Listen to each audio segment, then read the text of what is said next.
తెర ముందు దేశం కోసం ధర్మం కోసం అంటూ గొంతు చించుకునే కొండా విశ్వేశ్వర్రెడ్డి తెర వెనుక చేసే అరాచకాలు ఎవ్వరికీ కనపడవు. Apollo hospital joint managing director గా ఉన్న సంగీతారెడ్డిని వివాహం చేసుకున్న కొండా శవాల మీద పేలాలు ఏరుకునే రకం.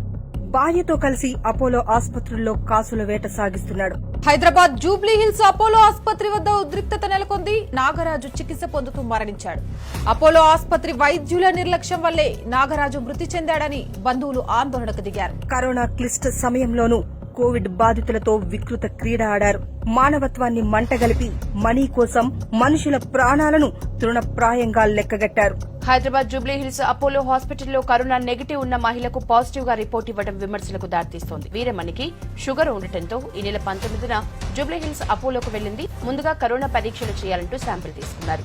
ఒకరోజు తర్వాత మహిళకు వైరస్ సోకినట్లు నిర్ధారించారు. అయితే తనకెలాంటి లక్షణాలు లేకపోవడంతో అనుమానంతో గచ్చిబౌలిలోని ఏఐజీ హాస్పిటల్లో మరోసారి టెస్టులు చేయించుకుందా మహిళ.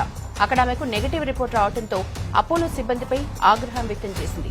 అపోలో ఆసుపత్రుల్లో ఆక్సిజన్ అందక రోగులు పిట్టల్లా రాలిపోతుంటే పట్టించుకోకుండా పైసలు గుంజారు. లక్షల్లో బిల్లులు వేసి కట్టకుంటే మృతదేహాల్ని ఇవ్వకుండా వేధించారు. అపోలో ఆసుపత్రిలో చేరేంత వరకు ఒక లెక్క, చేరిన తర్వాత మరో లెక్క అన్నట్టుగా ఉంటుంది. కరోనా సమయంలో జనాల నుంచి లక్షలాది రూపాయలు బలవంతంగా వసూలు చేశారు. అలా అని ప్రాణాలు కాపాడారా అంటే అదీ లేదు. ఎందరో అభాగ్యుల ప్రాణాలు పోయాయి. బిల్లు కడితేనే మృతదేహాల్ని అప్పగిస్తామన్న సంఘటనలు ఊకొల్లలు.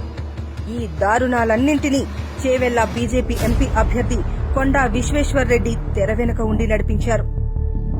వైద్యం మాటున వ్యాపారం చేసే ఈ దొంగను, మానవత్వం మరిచిన ఈ కసాయిని నమ్ముదామా?